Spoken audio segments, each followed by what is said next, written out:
Hi மக்களே, எல்லாரும் எப்படி இருக்கீங்க? இன்னைக்கு நான் உங்களுக்காக 2025ல இப்போ புத்தம் புதுசா ரிலீஸ் ஆன ஆபீசர் ஆன் டியூட்டி அப்படின்னு சொல்லிட்டு நம்ம எல்லாருமே ரொம்ப எதிர்பார்த்த ஒரு மலையாள படம். இந்த படத்தை புகழ வார்த்தைகளே கிடையாது. நம்ம ஹீரோ ஒரு போலீஸா இருப்பாரு. ஹீரோ கிட்ட ஒரு செயின் வந்துட்டு பாத்தீங்கன்னா டூப்ளிகேட்டா இருக்கு அப்படின்ற மாதிரி ஒரு கேஸ் வருது. அந்த கேஸை விசாரிக்க ஆரம்பிச்சா அதோட நம்ம ஹீரோவுடைய வாழ்க்கையே தலைகீழா மாறுது. அந்த அளவுக்கு ஒரு பங்கமான கேஸ்ல ஹீரோ மாட்டிக்கிறாரு. கடைசியா அந்த கேஸ முடிச்சாரா இல்லையா, இந்த படத்துல காமிக்கக்கூடிய அந்த ட்விஸ்ட்லாம் இருக்கு பாத்தீங்களா, அந்த ட்விஸ்ட் ஒரு ட்விஸ்ட கூட கண்டிப்பா நம்மளால கண்டே பிடிக்க முடியாது. அதை தாண்டி இந்த படத்துல காமிக்கக்கூடிய எல்லா சீனுக்கும் ஒரு கனெக்டிவிட்டி இருக்கும். படம் முடியும் போது எல்லா சீனுமே ஒரு இடத்துல போயிட்டு கனெக்டும் ஆகும். சோ எங்கேயுமே ஸ்கிப் பண்ணாம இந்த வீடியோவை முழுசா பாருங்க. அதுக்கு முன்னாடி நம்ம சேனலை சப்ஸ்கிரைப் பண்ணிக்கோங்க, பக்கத்துல வர பெல்லையும் கிளிக் பண்ணிக்கோங்க. இன்னமும் இன்ஸ்டால ஃபாலோ பண்ணாம இருக்கீங்க அப்படின்னா ஓடி போயிட்டு ஃபாலோ பண்ணிட்டு வந்துருங்க. இந்த படத்துடைய ஸ்டார்டிங் சீன்லயே ஒரு போலீஸ காமிக்கிறாங்க. இவர் எதையோ எழுதி வச்சுட்டு அப்படியே மாட்டிக்கிட்டு தொங்குறாரு. அடுத்து வந்துட்டு கேரளால ஒரு பஸ்ல வந்துட்டு பாத்தீங்கன்னா ஒரு வயசான அம்மாவுடைய செயினை இன்னொருத்தவங்க ஆட்டைய போட்டாங்க அப்படின்னு சொல்லிட்டு அந்த வயசான அம்மா கத்தி கூப்பாடு போடுறாங்க. அந்த வண்டியை நிப்பாட்டிட்டு போலீஸ வர வச்சு என்ன விஷயம் அப்படின்னு சொல்லிட்டு விசாரிக்கும் போது இந்த வயசான அம்மாக்கு பின்னாடி ரெண்டு லேடிஸ் உட்கார்ந்துட்டு போயிருக்காங்க. அந்த பாட்டி லைட்டா அசந்து தூங்குன நேரமா பார்த்து இவங்க ரெண்டு பேர்ல யாரோ தான் அந்த செயின் ஆட்டையை போட்டாங்க அப்படின்னு சொல்லிட்டு பாட்டி சொல்லும் போது இவங்களை கூப்பிட்டு விசாரிச்சா கண்டிப்பா நாங்க ஆட்டையை போல வேணா செக் பண்ணிக்கோங்க அப்படின்றாங்க. பேகெல்லாம் செக் பண்ணி பாக்குறாங்க, பஸ் முழுக்க செக் பண்ணி பாக்குறாங்க. செயின் எங்க போச்சு அப்படின்னு கண்டுபிடிக்க முடியல. நேரா ஸ்டேஷன் கூட்டிட்டு போயிட்டு ஒழுங்கு மரியாதையா செயினை கொடு அப்படின்னு சொல்லிட்டு கேட்கும் போது என்ன பார்த்தா ஆட்டையை போட்ட மாதிரியா தெரியுது. இந்த விஷயம்லாம் வெளியே தெரிய வந்தா, முக்கியமா என் புருஷனுக்கு தெரிய வந்தா நான்லாம் மாட்டிக்கிட்டு தொங்கணும். நான்லாம் மரியாதையான குடும்பத்தை சேர்ந்த பொண்ணு, இந்த மாதிரிலாம் என்ன விசாரிக்காதீங்க. சத்தியமா நான் செயின் ஆட்டையை போடல அப்படின்னு சொல்லிட்டு இவங்க கெஞ்சற மாதிரி கூட பேச மாட்டாங்க. பயங்கர திமிரா பேசுவாங்க. இங்க பாருமா, இன்ஸ்பெக்டர் வர டைம் ஆயிடுச்சு, நீ ஓவரா பேசிட்டே இருந்த அப்படின்னா அவர் வந்தாருன்னா அவருடைய ஸ்டைலே வேற மாதிரி இருக்கும், அவர் வேற மாதிரி விசாரிப்பாரு அப்படின்னும் போது யாரு வந்தாலும் நான் பாத்துக்கிறேன், நீங்க வேணா என் உடம்புழுக்க செக் பண்ணி பாத்துக்கோங்க அப்படின்னு சொல்லிட்டே இருக்கும் போது அங்க நம்ம ஹீரோ வராரு. ஸ்டேஷனே அமைதியாகுது. ஹீரோக்கு சல்யூட் பண்றாங்க. நம்ம ஹீரோ அமைதியா உள்ளுக்குள்ள போக, ஏங்க நான் தான் சொல்றேன்ல செயின் ஆட்டைய போடல அப்படின்னு சொல்லிட்டு, அப்போ எதுக்காக ஸ்டேஷன் கூட்டிட்டு வந்து என்ன விசாரிக்கிறீங்க அப்படின்னு சொல்லிட்டு அந்த அம்மா கத்திக்கிட்டே இருக்கும் போது ஹீரோ போயிட்டு என்ன கேஸ் அப்படின்னு கேக்குறாரு. அந்த பாட்டி சொல்றாங்க என் செயினை இவங்க தான் ஆட்டைய போட்டாங்க, அதை நான் என் கண்ணால பார்த்தேன் அப்படின்னும் போது நம்ம ஹீரோ கிட்ட போயிட்டு இங்க லேடிஸ் போலீஸ் இல்லையா அப்படின்னு சொல்லிட்டு கேட்க எங்கேயோ வெளியே போயிருக்காங்களாம். ஒழுங்கா செயினை கொடு அப்படின்னு சொல்லிட்டு கேட்கும் போது நான் ஆட்டைய போடல, உங்களுக்கு நம்பிக்கை இல்லை அப்படின்னா நீங்களே செக் பண்ணி பாத்துக்கோங்க அப்படின்னும் போது உன்னை கண்ட இடத்துல தொட்டு பாக்குறது என்னுடைய வேலை கிடையாது, ஒழுங்கா செயினை குடுறி அப்படின்னு சொல்லிட்டு முடிய புடிச்சு எடுக்கிறாரு. சார் இங்க பாருங்க, நான் பிரெக்னெண்டா இருக்கேன், இந்த மாதிரிலாம் பண்ணாதீங்க அப்படின்னும் போது அப்படின்னா கர்ப்பத்தை கலைச்சிடலாம் அப்படின்னு சொல்லிட்டு முட்டியை வச்சு வயிற்றுலயே ஓங்கி ஒரு இடி. அவங்க பயங்கரமா அழுகும் போது பக்கத்திலேயே கூட ஒருத்தவங்க உட்கார்ந்துட்டு வந்திருப்பாங்க. அவங்க இந்த பொண்ணுடைய ஃப்ரெண்டு போல, செயின் என்கிட்ட தான் இருக்கு, ஒன்னும் பண்ணாதீங்க ப்ளீஸ் ப்ளீஸ் அப்படின்னு சொல்லிட்டு கெஞ்சுறாங்க. இவன் மூஞ்ச பார்த்தாலே தெரியுது இவதான் திருட்டு கோட்டு அப்படின்னு சொல்லிட்டு, நீங்க எல்லாம் யூனிஃபார்ம் போட்டுட்டு என்ன புடுங்கிட்டு இருக்கீங்க அப்படின்னு சொல்லிட்டு கத்திக்கிட்டே போறாரு. செம்ம டென்ஷனா பேசிக்கிட்டு போறாரு. இங்கதான் படத்துடைய பேரையே போட்டு ஸ்டார்ட் பண்றாங்க. அடுத்து நம்ம ஹீரோ உள்ளுக்குள்ள போயிட்டு உட்கார்ந்துட்டு இருக்கும் போது இந்த கான்ஸ்டபிள் வந்து கேஸ் போட்டுமா அப்படின்னு சொல்லிட்டு கேட்கும் போது கேஸ்லாம் தேவையில்ல, இந்த வயசான காலத்துல அவங்க கோர்ட்டுக்கும் வீட்டுக்கும் அலைய முடியாது, கேஸ் போடாம அனுப்பு அப்படின்றாரு.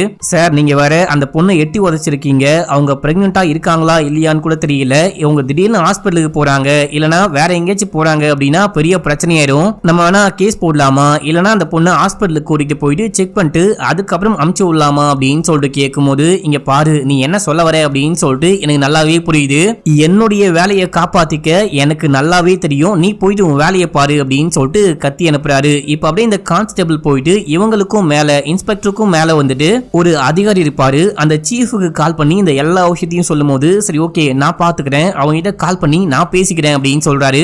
ஆனா இந்த விஷயம் நம்ம ஹீரோவுக்கு தெரிஞ்சு போச்சு. உடனே மீட்டிங் போட்டு இங்க இருக்கிற எல்லாரையும் காட்டு கத்தா கத்திக்கிட்டு இருக்காரு. இங்க என்னுடைய ஆர்டர் மீறி நீங்க ஏதாவது பண்ணீங்க, யார்ட்டையாச்சும் போட்டு கொடுக்க ட்ரை பண்ணீங்க அப்படின்னா யாருமே ஒழுங்கா டியூட்டியை முடிச்சுட்டு வீடு போய் சேர மாட்டீங்க அப்படின்னு சொல்றாரு. இதே டைம்ல சீஃப் கால் பண்றாரு. நம்ம ஹீரோ போயிட்டு போன் அட்டெண்ட் பண்ணி நீ இப்போ எதுக்கு கால் பண்ணிருக்க அப்படின்னு சொல்லிட்டு எனக்கு நல்லாவே தெரியும், ஒரு காரியம் பண்ணு, என்னை இங்க அமுச்சு விட்டு நீ வந்து என் சேர்ல உட்காந்துக்கோ அப்படின்னு சொல்லிட்டு வெறுப்பா போனை கட் பண்ணிட்டு வராரு. அடுத்து ஒரு கேஸ், என்ன கேஸ்னு கேட்கும் போது என் பொண்டாட்டிக்கு உடம்பு சரியில்லை, ஆபரேஷன் பண்ணும் அப்படின்னு சொல்லிட்டு ஹாஸ்பிட்டல்ல சேர்த்து வச்சிருக்கேன், என் பொண்ணுடைய நகையை வாங்கிட்டு போயிட்டு அடமானம் வச்சு பணம் கொண்டு வரலாம் அப்படின்னு சொல்லிட்டு பார்த்தா நான் கொடுத்த நகையை மாத்தி வச்சுட்டு டூப்ளிகேட் நகையை காமிக்கிறாங்க அப்படின்னும் போது நான் ஒன்னும் மாத்தி வைக்கல, இவர் தான் டூப்ளிகேட் நகையை கொண்டு வந்தாரு அப்படின்னு சொல்லிட்டு அங்க இருக்க பொண்ணு சொல்றாங்க. யோ, நீ கொண்டு போற நகையை டூப்ளிகேட் பண்ண அவங்க இதுக்கு முன்னாடி அந்த நகையை பார்த்திருக்காங்களா என்ன, இல்லனா ஜீபூம்பா பண்ணி வர வச்சாங்களா, அது எப்படி சாத்தியம், நீ தான் மாத்தி கொண்டு போனியா, கவரிங் நகையை அடமான வைக்க போனியா அப்படின்னு சொல்லிட்டு கேட்கும் போது அந்த மாதிரிலாம் கிடையாது, நான் திருட்டு பையனும் கிடையாது, நான் வந்துட்டு இந்த கவர்மெண்ட் பஸ்ல கண்டக்டரா ஒர்க் பண்ணிட்டு இருக்கேன், என்னுடைய பொண்டாட்டிக்கு உடம்பு சரியில்லை அப்படின்னு சொல்லிட்டு மகளுடைய நகையை தான் அடமான வைக்க போனேன் அப்படின்னு சொல்றாரு. சரி, அந்த நகையை எப்போ எங்க வாங்கின எல்லா டீடைலையும் கொடு அப்படின்னு சொல்லிட்டு கேட்டுட்டு நம்ம ஹீரோ ஒரு டீமை கூப்பிட்டு ஹாஸ்பிட்டலுக்கு போறாரு. ஹாஸ்பிட்டலுக்கு போயிட்டு பார்த்தா உண்மையிலேயே அந்த கண்டக்டருடைய மனைவி உடம்பு சரியில்லாம ஆபரேஷனுக்கு ரெடியா இருக்காங்க, கூடவே பொண்ணு இருக்கா. நம்ம ஹீரோ நகையை காமிச்சு இந்த நகை உன்னுடைய நகையா பாரு அப்படின்னும் போது ஆமா அப்படின்னு சொல்றா. இந்த நகையை எங்க அப்பா என்னுடைய பர்த்டேக்கு தான் வாங்கி கிஃப்டா கொடுத்தாரு அப்படின்னு சொல்லும் போது உடனே நம்ம ஹீரோ அங்க இருந்து ஒரு கான்ஸ்டபிளை கூப்பிட்டு நீ இந்த ஆளை கையோட கூட்டிட்டு போயிட்டு பிஆர்ஓவை பார்த்து முதல்ல ஆபரேஷன் பண்ண சொல்லு, ஆபரேஷன் முடிஞ்சதுக்கு அப்புறமா இவரு எப்படியாச்சும் காசை ரெடி பண்ணி தருவாரு, அது வரைக்கும் டைம் கொடுக்க சொல்லு அப்படின்னும் போது சரின்னு சொல்லிட்டு கூட்டு போறாரு. இப்ப நம்ம ஹீரோ அந்த அப்பா அங்கிருந்து போனதுக்கு அப்புறமா பொண்ணை தனியா கூட்டிட்டு போயிட்டு ஒழுங்கா உண்மையை சொல்லு அப்படின்னும் போது அந்த பொண்ணு முடிக்கிறா. என்ன உண்மை அப்படின்னு சொல்லிட்டு கேட்கும் போது இந்த நகை வந்துட்டு கவரிங் நகை அப்படின்ற விஷயம் உனக்கு தெரியாதா, நீ தான் மாத்தி வச்சியா இல்லனா வேற யாராவது மாத்தி வச்சாங்களா அப்படின்னு சொல்லிட்டு கேட்கும் போது என்ன மன்னிச்சுக்கோங்க சார், இந்த விஷயம் அப்பாவுக்கு தெரிஞ்சா செமையா கோவப்படுவாரு, எனக்கு ஒரு ரிலேஷன்ஷிப் இருந்துச்சு அப்படிதான் இந்த நகை மாறிச்சு அப்படின்னு சொல்றா. இங்க இந்த பொண்ணு பேசுற விஷயத்த நமக்கு சரியாவே காமிக்க மாட்டாங்க. இதே டைம்ல அம்மாக்கு ஆபரேஷன் அப்படின்னு சொல்லிட்டு கூட்டிட்டு போறாங்க. இந்த பொண்ணும் கூடவே போக அந்த டைம்ல அப்பா அங்க வராரு. என்னாச்சு ஏதாச்சு அப்படின்னு சொல்லிட்டு கேட்க ஆபரேஷன் முடிஞ்சதுக்கு அப்புறமா நாளைக்கு உங்க பொண்ணை கூட்டிட்டு ஸ்டேஷனுக்கு வாங்க, எதுவா இருந்தாலும் அங்க வச்சு பேசிக்கலாம் அப்படின்னும் போது என்ன பிரச்சனை, என் பொண்ணு என்ன பண்ணா, அவளை ஏன் கூட்டிட்டு வரணும் அப்படின்னு சொல்லிட்டு கேட்கும் போது இவர் ஒண்ணுமே சொல்லாம அங்க இருந்து கிளம்பிடுறாரு. அடுத்து நம்ம ஹீரோ இந்த செயினை போட்டோ எடுத்து டீமுக்கு அனுப்பிச்சு வைக்கிறாரு. இந்த செயினை எங்க வாங்கினாங்க, அதுக்கப்புறம் இந்த செயினை வேற எங்கேயாச்சும் அடமானம் வச்சிருக்காங்களா அப்படின்னு செக் பண்ணி சொல்லுங்க அப்படின்னும் போது டீமை சேர்ந்த 2 பேர் கிளம்புறாங்க. இவங்க போயிட்டு கடைக்கடையா விசாரிக்கிறாங்க. இந்த அப்பா வந்துட்டு செயினை எங்க இருந்து வாங்கின அப்படின்னு சொல்லியிருப்பாரு. அந்த கடைக்கு போயிட்டு இந்த செயினை யாரு வாங்கினா அப்படின்னு சொல்லிட்டு கேட்கும் போது இந்த அப்பா தான் வாங்கியிருக்காரு. அவரு சொன்ன மாதிரி ஆகஸ்ட் 2ஆம் தேதி அந்த பொண்ணுடைய பர்த்டேக்கு கிஃப்ட் கொடுக்கணும் அப்படின்னா வாங்கிட்டு போயிருக்காரு போல. பில்லு எல்லாமே பக்காவா இருக்கு. சரி ஓகே, இந்த செயினை வந்துட்டு எங்கேயாச்சும் யாராவது அடமானம் வச்சிருக்காங்களான்னு பார்க்கலாம் அப்படின்னு சொல்லிட்டு அந்த ஊர் முழுக்க இருக்கிற எல்லா கடையிலயும் ஏறி இறங்குறாங்க. கடைசியா வந்துட்டு அந்த செயினை எங்க அடமானம் வச்சிருக்காங்க அப்படின்னு சொல்லிட்டு கண்டுபிடிச்சிட்டாங்க. அதாவது யாரோ ஒரிஜினல் செயினை வாங்கிட்டு டூப்ளிகேட் செயினை அந்த பொண்ணு கிட்ட கொடுத்து வச்சிருக்காங்க. ஒரிஜினல் செயின் வந்துட்டு பாத்தீங்கன்னா ஒரு கடையில அடமானமா கிடக்குது. அந்த செயினை கேட்கும் போது அந்த செயின் கூடவே சேர்த்து இன்னும் 2 செயினை அடமானமா வச்சிருக்காங்க. இந்த 3 செயினையும் அடமானம் வச்சது வேற யாரும் கிடையாது, ஒரு பொண்ணு அப்படின்னு சொல்லிட்டு அந்த பொண்ணுடைய ஆதார் கார்டு ஐடியை காமிக்கிறாங்க. உடனே இந்த விஷயத்தை ஹீரோக்கு கால் பண்ணி சொல்லும் போது எல்லா டீடைலையும் கலெக்ட் பண்ணுங்க, அந்த ஒரு செயின் வந்துட்டு இந்த பொண்ணுக்கு சொந்தமான செயின் அப்படின்னா மத்த 2 செயின் யாருக்கு சொந்தமான செயின் அப்படின்னு சொல்லிட்டு கண்டுபிடிங்க, சீக்கிரம் எல்லா டீடைலும் எனக்கு ரொம்ப சீக்கிரமா வேணும், எனக்கு வாட்ஸ்அப் பண்ணுங்க அப்படின்னு சொல்லிட்டு போனை கட் பண்றாரு. அடுத்து போயிட்டு ஒரு வக்கீலை மீட் பண்றாரு. இந்த வக்கீல் வேற யாரும் கிடையாது, நம்ம ஹீரோடைய பெஸ்ட் ஃப்ரெண்டா இருப்பாங்க. நம்ம ஹீரோ கையில ஒரு பெட்டிஷனை கொடுத்துட்டு உன்னால முடியுமான்னு பாரு, இல்லனா வேற வக்கீல வச்சு வாதாடிக்கிறேன் அப்படின்னும் போது இப்போ என்னதான் சொல்றாங்க அப்படின்னு சொல்லிட்டு கேட்க என்ன வந்துட்டு டிமோட் பண்ணுமா, அப்படி டிமோட் பண்ணலனா கேரளா போலீஸோடைய மானமே போயிடும், அவங்க மானம் கப்பல்ல ஏறிடும் அப்படின்னு சொல்றாங்க, நீ ஏதாவது பண்ண முடியுமான்னு பாரு, இல்லனா நான் பாத்துக்கிறேன் அப்படின்னு சொல்லிட்டு கிளம்புறாரு. நம்ம ஹீரோக்கு வேற ஏதோ ஒரு ப்ராப்ளம் இருக்கு போல மக்களே, அதனால ஏற்கனவே நம்ம ஹீரோ டிஒஎஸ்பியா தான் இருந்திருப்பாரு, அதாவது இப்போ சீஃப்னு ஒருத்தரை காமிக்கிறாங்க பாத்தீங்களா, அந்த ரேங்க்ல இருந்திருப்பாரு. நம்ம ஹீரோ பண்ண ஏதோ ஒரு தப்பால டி ப்ரமோட் பண்ணி இப்போ சிஐயா இருக்காரு அப்படின்னு சொல்லிட்டு காமிக்கிறாங்க. நெக்ஸ்ட் போயிட்டு அந்த 2 பேரும் மீட் பண்ணி இது வரைக்கும் என்னதான் கண்டுபிடிச்சிங்க அப்படின்னு சொல்லிட்டு கேட்க அந்த பொண்ணை கான்டாக்ட் பண்ண ட்ரை பண்ணோம், போனே போல.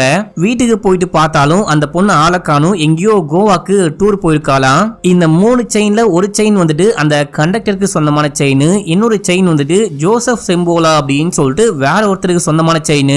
அந்த ஜோசப் இப்போ உயிரோடவே கிடையாது, தூக்கு போட்டு தொங்கிட்டாரு. இன்னொரு செயின் யாருடைய செயின் அப்படின்னு சொல்லிட்டு இது வரைக்கும் கண்டுபிடிக்க முடியல, கண்டுபிடிச்சிட்டு அப்டேட் பண்றேன் அப்படின்னு போது சரின்னு சொல்லிட்டு கிளம்புறாரு. இப்ப அப்படியே எங்க சீனை கட் பண்ணா நம்ம ஹீரோ ஜோசஃபுடைய வீட்டுக்கு போயிட்டு உங்க ஹஸ்பண்ட் எப்படி இறந்து போனாரு, எப்போ இறந்து போனாரு அப்படின்னு சொல்லிட்டு கேட்க 8 மாசத்துக்கு முன்னாடி திடீர்னு தூக்குல தொங்கினாரு, ஏன் அந்த மாதிரி பண்ணிட்டாரு அப்படின்னே தெரியல, ரொம்ப ரொம்ப ஸ்ட்ராங்கான மனுஷன் எப்படி உடைஞ்சாரு, எப்படி மாட்டிட்டு தொங்கினாரு அப்படின்ற விஷயமே இது வரைக்கும் எங்களுக்கு புரியல அப்படின்னு சொல்லிட்டு ஃபீல் பண்ணி அழுகுறாங்க.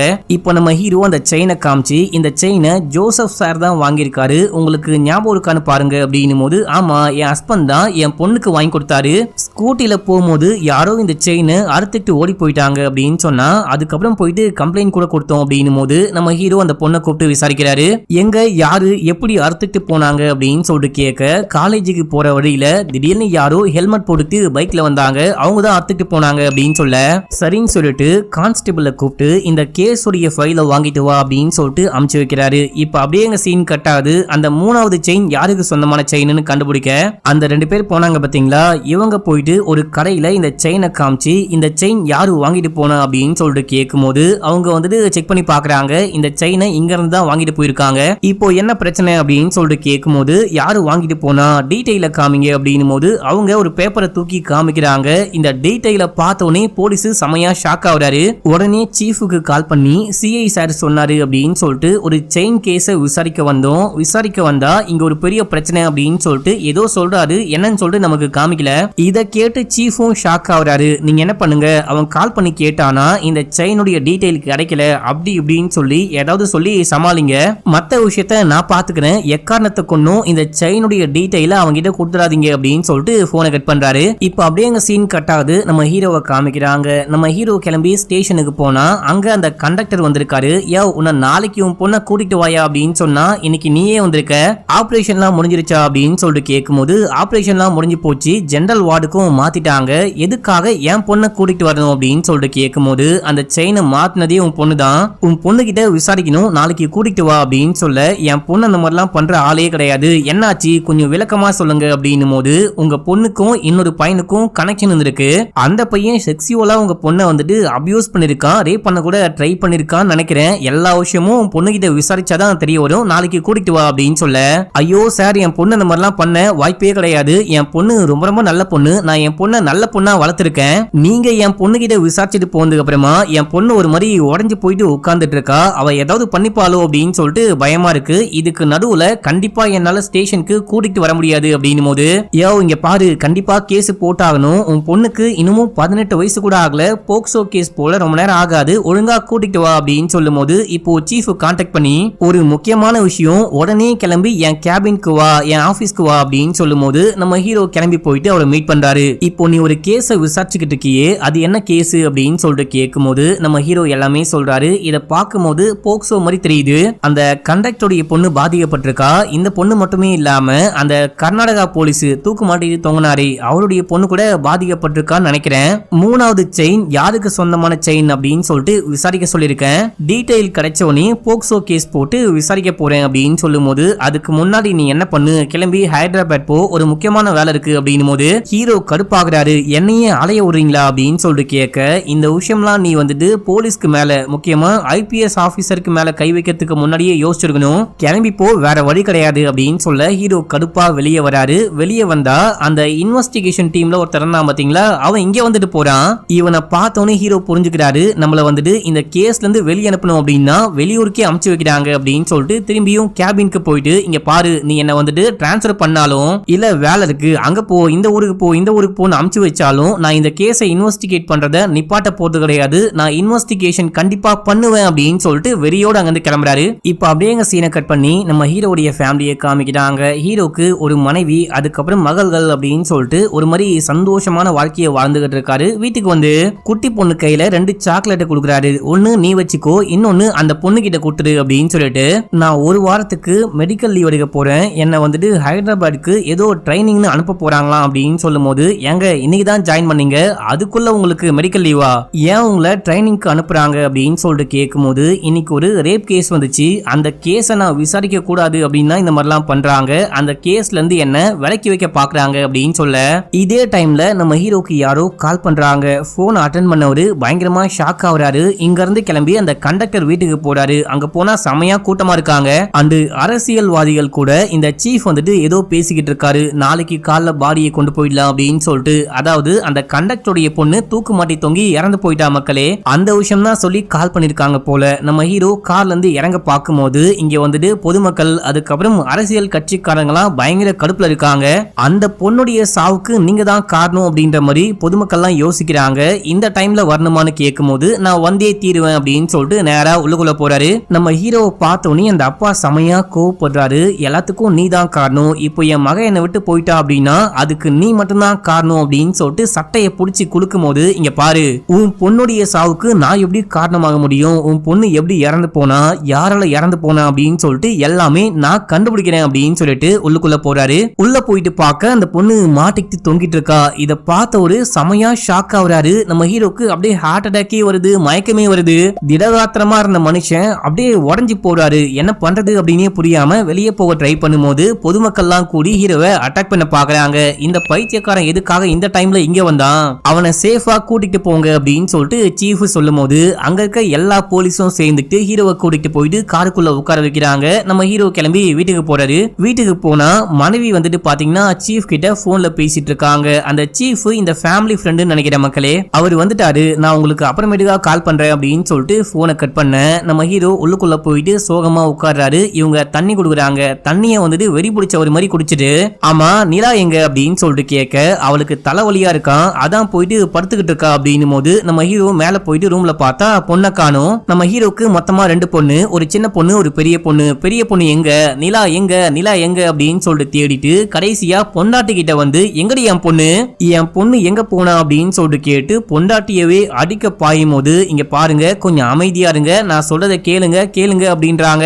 ஆனா நம்ம ஹீரோ ரொம்ப வயலண்டா பிஹேவ் பண்றாரு. என் பொண்ணு இறந்து போனதுக்கு நீதான் காரணம் அப்படின்னு சொல்ல ஹீரோக்கு தூக்கி வாரி போடுது. எனது பொண்ணு இறந்து போயிட்டாளா, அதுவும் பொண்ணு இறந்து போனதுக்கு நான் தான் காரணமா அப்படின்னு சொல்லிட்டு ஷாக் ஆகுறாரு. இப்ப நமக்கு பிளாஷ்பேக் காமிக்கிறாங்க. ஷாம்னு ஒரு பையனை நம்ம ஹீரோவுடைய டீமும் துரத்தி பிடிக்கிறாங்க. அதுக்கப்புறம் ஸ்டேஷன் கூட்டிட்டு போறாங்க. இப்ப அப்படியே எங்க சீனை கட் பண்ணி சீஃபை காட்டுறாங்க. இந்த சீஃப் எஸ்பியை மீட் பண்ணி தாமஸ்னு ஒரு ஏஎஸ்ஐ இருந்திருக்காரு. அந்த ஏஎஸ்ஐ உடைய பொண்ணு வந்துட்டு தற்கொலை பண்ணி இறந்து போயிட்டு இருக்கா. அந்த பொண்ணுடைய சாவுக்கு இந்த பையன் தான் காரணம். இந்த ஷாம் வந்துட்டு அந்த பொண்ணு கிட்ட தப்பா இருந்துட்டு, அதுவும் அந்த பொண்ணு வந்துட்டு 16 வயசுக்கும் கம்மியான பொண்ணு, அந்த பொண்ணுக்கு ட்ரக்லாம் கொடுத்து தப்பு பண்ணிட்டு அதை வீடியோலாம் எடுத்து வச்சு மிரட்டி இருக்கான் போல. அதுக்கப்புறம் தான் அந்த பொண்ணு பயந்து போயிட்டு தற்கொலை பண்ணி இறந்து போயிட்டா அப்படின்னு சொல்ல, இவன் எதுக்காக கரெக்டா இந்த ஆளுடைய பொண்ணை வந்துட்டு டார்கெட் பண்ணிருக்கான் அப்படின்னு சொல்லிட்டு கேட்கும் போது, சில பல வருஷங்களுக்கு முன்னாடி இந்த பையன் ஒரு பொண்ணை லவ் பண்ணிருக்கான். அதுவும் சின்ன பொண்ணு. அது வந்துட்டு போக்சோ கேஸா மாறி இருக்கு. அந்த கேஸ் ஸ்டேஷனுக்கு வரும்போது 2 பேருமே சின்ன பசங்களா இருக்காங்க. சின்ன பசங்களா இருக்கிறதுனால இவங்க வாழ்க்கை பாதிக்கப்படும், கேஸ்லாம் போடாதீங்க அப்படின்னு சொல்லிட்டு கேட்கும் போது இந்த தாமஸும் யோசிச்சு கேஸை முடிச்சிடலாம் அப்படின்னு தான் பாக்குறாரு, பேசி அமைச்சிடலாம் அப்படின்னு தான் பாக்குறாரு. ஆனா சைல்டு வெல்ஃபேர் கமிஷன் தான் இந்த கேஸையே ரெக்கமெண்ட் பண்ணிருப்பாங்க. இவரால ஒண்ணுமே பண்ண முடியாம வேற வழி இல்லாம அந்த கேஸை வந்துட்டு போக்சோவா ரெஜிஸ்டர் பண்றாரு. இவனும் ஜெயிலுக்கு போயிட்டு வந்திருக்கான். அதுக்கப்புறம் தான் வந்துட்டு பாத்தீங்கன்னா தாமஸை பழிவாங்க பொண்ணை ஏமாத்தி அந்த பொண்ணை நாசம் பண்ணிருக்கான். இந்த விஷயம் தான் ஆச்சு அப்படின்னு சொல்லும் போது, சரி ஓகே அவன் மேல எந்த கேஸ்லாம் போட முடியுமோ எல்லா கேஸையும் ஸ்ட்ராங்கா போடுங்க அப்படின்னு சொல்லிட்டு எஸ்பி அங்கிருந்து கிளம்புறாரு. அடுத்து இந்த சீஃப் நம்ம ஹீரோவுடைய மனைவிக்கு கால் பண்றாங்க. கால் பண்ணி, இங்க வந்துட்டு கேஸ் ரொம்ப சீரியஸா போயிட்டு இருக்கு, நீ என்ன பண்ணு, உடனே அவனுக்கு கால் பண்ணி வீட்டுக்கு வர சொல்லு, ஏதாவது பொய்யான காரணமாச்சு சொல்லி வீட்டுக்கு வர சொல்லு, மத்த விஷயம்லாம் நான் பாத்துக்கிறேன், அவன் இந்த கேஸை ஹேண்டில் பண்ணா அப்படின்னா பெரிய பிரச்சனை ஆயிடும் அப்படின்னும் போது ஹீரோவுக்கு கால் பண்ணி ஏதோ பிரச்சனை உடனே கிளம்பி வீட்டுக்கு வாங்க அப்படின்னு சொல்லும் போது நம்ம ஹீரோ கிளம்பி வீட்டுக்கு போறாரு. இந்த டைம்ல தான் தாமஸ் வந்துட்டு ஸ்டேஷனுக்கு வர விஷயத்த ஹீரோ பாக்குறாரு. ஐயோ இந்த ஆளு இந்த டைம்ல எதுக்கு ஸ்டேஷனுக்கு வரான் அப்படின்னு சொல்லிட்டு பின்னாடியே போக உள்ளுக்குள்ள ஷாம உட்கார வச்சு விசாரிச்சுக்கிட்டு இருக்காங்க. அவன் அப்பயும் திமிரா பேசிட்டு இருக்கான். நான் யாரு தெரியுமா, என் மேலேயே கைய வச்சுட்டீங்க இல்லையா, உங்களை சும்மா விட மாட்டேன் அப்படின்னு சொல்லிட்டு இருக்கும் போது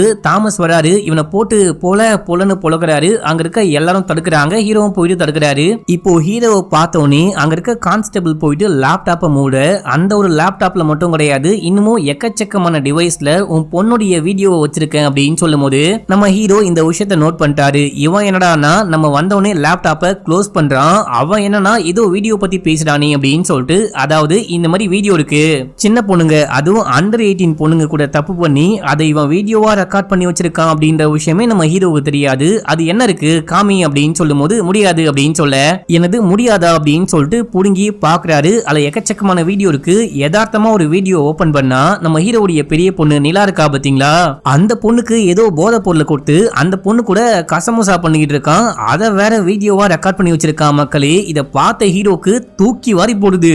இப்போ கொலை வெறியோட வந்து இவனை புடிச்சு பொலன்னு பொழக்கிறாரு. பயங்கரமா அடிச்சு அங்கேயே அடிச்சு இவனை கொலையே பண்ணிடுறாரு. இப்போ அங்க சீஃப் வராரு. டே என்ன காரியம்டா பண்ணிட்ட அப்படின்னு சொல்லிட்டு பார்க்கும்போது இதே கொலை வெறியோட நம்ம ஹீரோ வீட்டுக்கு கிளம்புறாரு. இப்போ அப்படியே எங்க சீனை கட் பண்ணி நம்ம ஹீரோடைய மகளையும் மனைவியும் காமிக்கிறாங்க. அந்த பொண்ணு வந்துட்டு அம்மாட்ட சொல்லி அழுதுகிட்டு இருக்கா. அம்மா நான் வந்துட்டு அந்த பையனை லவ் பண்ணேன், அவன் வந்துட்டு என்ன ஏமாத்தி ட்ரக்ஸ் கொடுத்து இந்த மாதிரி பண்ணிட்டான், என்ன மன்னிச்சுக்கோங்கம்மா மாமா, சத்தியமா எனக்கு தெரியாது, நான் வேணுமுத்துனே இந்த காரியம்லாம் பண்ணல, என்ன மன்னிச்சுக்கோங்க அப்படின்னு சொல்லும் போது, நீ கவலைப்படாத, அப்பா வந்துட்டு உன்னை ஒன்னும் பண்ண மாட்டாரு, அவரு உன்னுடைய அப்பா, கண்டிப்பா புரிஞ்சுப்பாரு அப்படின்னு சொல்லும் போது ஹீரோ வெடியா கத்திக்கிட்டு வராரு. இவங்க வெளியே போறாங்க. அந்த பொண்ணு கதவை உள்பக்கமா லாக் பண்ணிக்கிறா. நம்ம ஹீரோ வந்து எங்க அந்த பொண்ணு அப்படின்னு சொல்லிட்டு கேட்கும் போது, கொஞ்சம் புரிஞ்சுக்கோங்க, அந்த பொண்ணு இந்த விஷயத்த தெரிஞ்சு பண்ணல, ஏதோ தெரியாம பண்ணிட்டா அப்படின்னும் போது, இந்த விஷயத்த யாராவது தெரியாம பண்ணுவாங்களா, நீ ஓரமா போடி அப்படின்னு சொல்லிட்டு புடிச்சு தள்ளி விட்டு கதவை தட்டுறாரு. அந்த பொண்ணு திறக்கவே இல்லை. எட்டி உதச்சி ஓபன் பண்ணிட்டு உள்ளுக்குள்ள போனா அந்த பொண்ணு மாட்டிக்கிட்டு தொங்கிட்டு இருக்கா. மக்களே, இத பார்த்தவருக்கு ஹார்ட் அட்டாக்கே வந்துருச்சு. அப்படியே மயக்கம் போட்டு கீழே விழுகிறாரு. அம்மாக்காரி ஓடி போயிட்டு ஐயோ என் பொண்ணு அப்படின்னு சொல்லிட்டு அழுக. இந்த பக்கம் நம்ம ஹீரோ மயக்கம் ஆயிட்டாரு. இப்ப அப்படியே அங்க சீன் கட் ஆகுது. ரியல் டைம்ல காமிக்கிறாங்க. அந்த கண்டக்டர் பொண்ணுடைய சாவுல மீடியா எல்லாரையும் கூப்பிட்டு வச்சு நம்ம ஹீரோ தான் என் பொண்ணுடைய சாவுக்கு காரணம் அப்படின்னு சொல்லிட்டு இருக்காரு. அந்த விஷயம் இப்போ சம பிரேக்கிங் நியூஸா ஓடிக்கிட்டு இருக்கு. ரியல் டைம்ல வந்துட்டு இந்த விஷயத்த சீஃப் ஒரு டாக்டர் கிட்ட போட்டு காமிக்கிறாரு. இந்த எல்லா விஷயமும் பயங்கர சீரியஸா மாறி போச்சு. அது மட்டும் இல்லாம ஹரியுடைய மென்டல் கண்டிஷன் ரொம்ப மோசமா போனதுனால இப்ப அவனை வேலையை விட்டு தூக்க போறாங்களாம். எஸ்பி வந்துட்டு அவனை கூட்டிட்டு வாங்க, அவனுக்கு எதிராக வந்துட்டு ரிப்போர்ட் சப்மிட் பண்ணுங்க அப்படின்னு சொல்லிட்டு இருக்காரு. அப்படின்னும் போது அந்த அளவுக்குலாம் அவர் வந்துட்டு சீரியஸா பாதிக்கப்படல.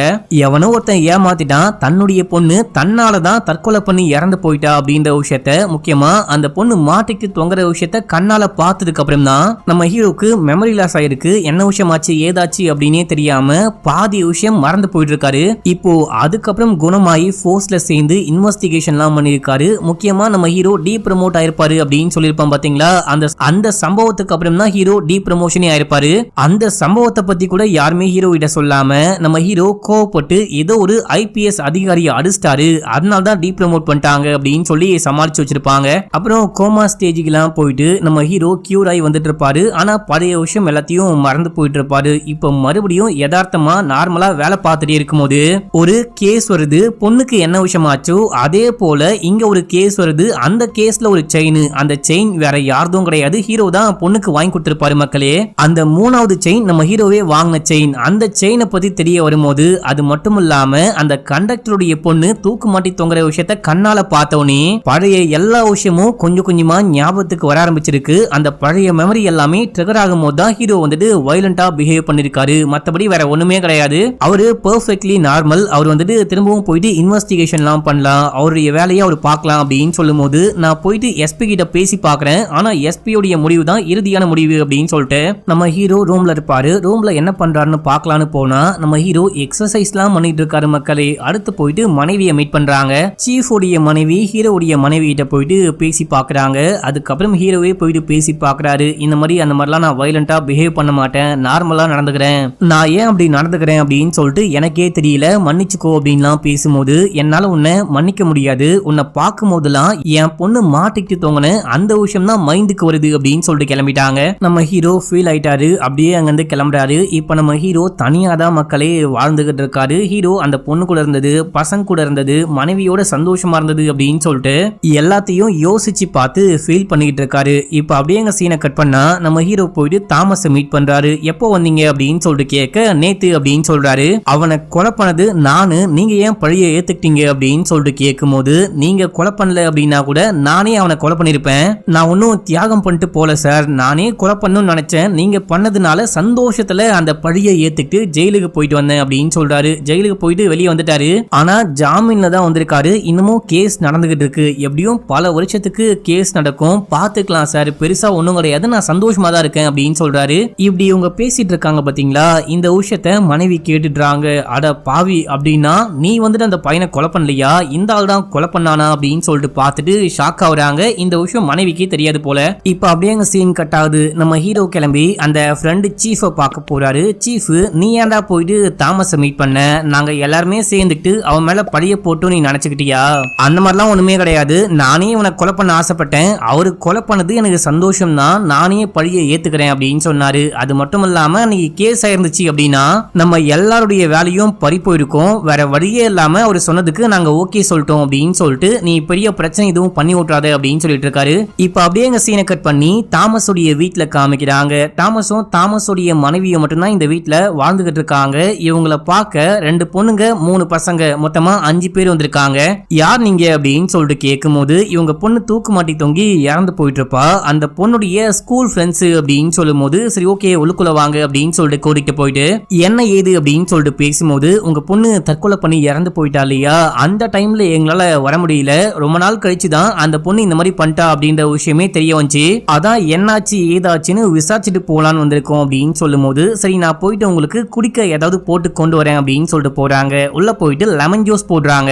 அப்போ இந்த ரெண்டு பொண்ணுங்களும் போயிட்டு ஹெல்ப் பண்றேன் அப்படின்னு சொல்லிட்டு நானே உங்களுக்கு ஜூஸ் போடுறேன், என் கையால போடுறேன் அப்படின்னு சொல்லிட்டு வாங்கி ஜூஸ் எல்லாம் கலக்க ஆரம்பிக்கிறாங்க. அப்படியே ஜூஸை குடிச்சிட்டு பேசிக்கிட்டு இருக்கும் போது இவங்க சொல்றது எதுவுமே சரியே கிடையாது, முன்னுக்கு பின் முரணா இருக்கு அப்படின்னு சொல்லிட்டு உங்க ஸ்கூல் டீச்சர் யாரு, உங்களுக்கு ரொம்ப ரொம்ப பிடிச்ச கிளாஸ் டீச்சர் யாரு அப்படின்னு சொல்லிட்டு இந்த மாதிரி கேள்விலாம் கேட்கும் போது இவங்க இஷ்டத்துக்கு ஒரு பேரை சொல்றாங்க. தாமஸ் போயிட்டு 12th கிளாஸ்ல பொண்ணு படிக்கும் போது அங்க வந்துட்டு போட்டோ எடுத்திருப்பாங்க, அந்த ஸ்கூல்ல எடுத்த போட்டோஸ் எல்லாம் கொண்டு வந்து காமிச்சு இதுல யாரு நீ சொன்ன டீச்சரு காமி அப்படின்னு சொல்லிட்டு போட்டோவை காமிச்சா இப்போ வந்துட்டு ஒரு பையன் போயிட்டு கேட்டை லாக் பண்றான், கதவுலாம் சாத்திட்டு வரான், நீ கெஸ் பண்ண மாதிரி உன் பொண்ணு கூட படிச்சவங்க நாங்க கிடையாது, நீ ஷாம்னு ஒருத்தனை அடிச்சு கொலை பண்ணி அவனுடைய ஃப்ரெண்ட்ஸ் தான் நாங்க, உன்னை கொலை பண்ண வந்திருக்கோம் அப்படின்னு போது அட பாவீங்களா அப்படின்னு சொல்லிட்டு இவரு சண்டை போட ஆரம்பிக்கிறாரு. இதே டைம்ல உன் பொண்ணு கூட நாங்க எல்லாருமே ஒன்னா இருந்தோம், அந்த வீடியோவை பாக்குறியா அப்படின்னு சொல்லிட்டு வீடியோவை போட்டு காமிக்க தாமஸ்க்கு பயங்கரமா வெறியாகுது, சண்டை போட ட்ரை பண்றாரு. ஆனா திடீர்னு பார்த்தா மூக்குல வாயிலன்னு சொல்லிட்டு ரத்தம் ஊத்த ஆரம்பிக்குது. இந்த ஜூஸ் போட்டாங்க பாத்தீங்களா, ஜூஸ்ல ஏதோ கலந்து கொடுத்துட்டாங்க போல. அந்த ரெண்டு பொண்ணுங்க பக்காவா பிளான் பண்ணி தாமஸ்க்கும் தாமஸோடைய மனைவிக்கும் மட்டும் விஷம் கலந்து ஜூஸை கொடுத்துட்டு இருக்காங்க. சோ இவங்க வந்துட்டு ரத்தம் வடிய வடிய அப்படியே கீழே விழுந்து துடிக்கிறாங்க. அட பாவீங்களா நாசமா போனீங்களே, அந்த கொலையை பண்ணது என் புருஷன் கிடையாது ஹரிசங்கர் அப்படின்னு சொல்லிட்டு இந்த லேடியும் இறந்து போறாங்க. ஐயோ அப்படின்னா நம்ம மாத்தி கொலை பண்ணிட்டோமா அப்படின்னு சொல்லிட்டு போன் எடுத்து செக் பண்ணி பார்க்கும்போது நம்ம ஹீரோடைய கான்டாக்ட் இருக்கு, ஹரிசங்கர் இவன் தான் போல அப்படின்னு சொல்லிட்டு போட்டோவை கிளிக் பண்ணிட்டு அங்க இருந்து கிளம்புறாங்க. இப்ப அப்படியே அங்க சீன் கட் ஆகுது. மறுநாள் காலையில இவங்க தற்கொலை பண்ணி இறந்து போயிட்டாங்க அப்படின்னு சொல்லிட்டு போலீஸ் வந்துட்டு இன்வெஸ்டிகேஷன் ஆரம்பிக்கிறாங்க. அங்க இருக்க போட்டோ, அதுக்கப்புறம் அந்த வீட்டை ஹீரோ சுத்தி முத்தி பாக்குறாரு, கிச்சன்ல கழுவி வச்ச கிளாஸ், அதுக்கப்புறம் அந்த குப்பை தொட்டி அப்படின்னு சொல்லிட்டு எல்லா விஷயத்தையும் நோட் பண்ணிட்டு வெளியே வரும்போது அங்க சீஃப் எஸ்பிக்கு கால் பண்ணி பேசிட்டு இருக்காரு. இவர் வந்துட்டு மகள் இறந்து போன சோகத்துல தற்கொலை பண்ணி இறந்து போயிட்டாங்க போல, வீட்டை யாரும் உடைச்சிட்டு வந்த மாதிரியே தெரியல, வீட்டை வந்துட்டு உள்பக்கமா லாக் பண்ணி வச்சிருந்தாங்க, அடுத்து என்ன விஷயம் கண்டுபிடிச்சாலும் உங்களுக்கு கால் பண்ணி சொல்றேன் அப்படின்னு சொல்லிட்டு போனை கட் பண்ணும்போது இது கண்டிப்பா தற்கொலை கிடையாது கொலை அப்படின்னு சொல்லிட்டு ஹீரோ வந்து சொல்றாரு. இதை எப்படி நீ கொலைன்னு சொல்ற அப்படின்னு சொல்லிட்டு கேட்கும்போது நான் நேத்து வந்து மீட் பண்ணும்போது சார் வந்துட்டு பயங்கர ஆக்டிவா இருந்தாரு, அந்த மனைவியும் வந்துட்டு நல்லா தான் பேசிட்டு இருந்தாங்க, சோகமா இருக்கிற மாதிரியோ இல்ல தற்கொலை பண்ணிப்பாங்க அப்படின்னு சொல்லிட்டு அந்த மாதிரியான ஒரு லுக்லயோ நான் பார்க்கவே கிடையாது. இன்னொன்னு அவங்க தற்கொலை தான் பண்ணிக்க போறாங்க அப்படின்னா அவங்க தன்னுடைய மகளுடைய சிங்கிள் போட்டோவையோ இல்லனா ஃபேமிலி போட்டோவையோ தான் கையில வச்சுட்டு இறந்து போனோம், இந்த மாதிரி ஸ்கூல் போட்டோவை கிடையாது அப்படின்றாரு. நேத்து நைட் இந்த வீட்டுக்கு யாரோ வந்திருக்காங்க, அவங்க தான் ஜூஸ்ல வந்துட்டு விஷம் கலந்து கொடுத்துட்டு கொலை பண்ணிட்டு போயிருக்காங்க, குப்பை தொட்டியில 8 எலுமிச்சை பழத்துடைய துண்டுகளை பார்த்தேன், இவங்க 2 பேர் மட்டும்தான் ஜூஸ் போட்டு குடிச்சு அதுல விஷம் கலந்துட்டு தற்கொலை பண்ணிக்க போறாங்க அப்படின்னா அந்த ஜூஸுக்கு வந்துட்டு 1-2 எலுமிச்சை பழம் போதும், எதுக்கு 8 அப்படின்னு சொல்லிட்டு கேக்குறாரு. இப்போ ஃபாரன்சிக் டீம் அங்க வராங்க, என்னாச்சு ஏதாவது எவிடன்ஸ் கண்டுபிடிச்சிங்களா அப்படின்னு சொல்லிட்டு சீஃப் கேட்கும் போது டேபிளுக்கு மேல 2 கிளாஸ் இருக்கு, அதுல ஒரு கிளாஸ்ல வந்துட்டு தாமஸ் உடைய ஃபிங்கர் பிரிண்டும் இன்னொரு கிளாஸ்ல வந்துட்டு வைஃப் உடைய ஃபிங்கர் பிரிண்டும் மட்டும்தான் இருக்கு, வேற எதுவுமே கண்டுபிடிக்க முடியல அப்படின்னு சொல்லும் போது நீ ஒரு விஷயம் யோசிச்சு பாரு, 2 பேர்ல யாரோ தான் ஜூஸ் போட்டிருக்காங்க அப்படின்னா இன்னொருத்தவங்க அந்த ஜூஸை குடிக்கும் போது 2 பேருடைய ஃபிங்கர் பிரிண்ட்டுமே ஒரே கிளாஸ்ல ஒன்னா இருக்கணும், தனித்தனி கிளாஸ்ல தனித்தனி ஃபிங்கர் பிரிண்ட் இருக்கு அப்படின்னா கண்டிப்பா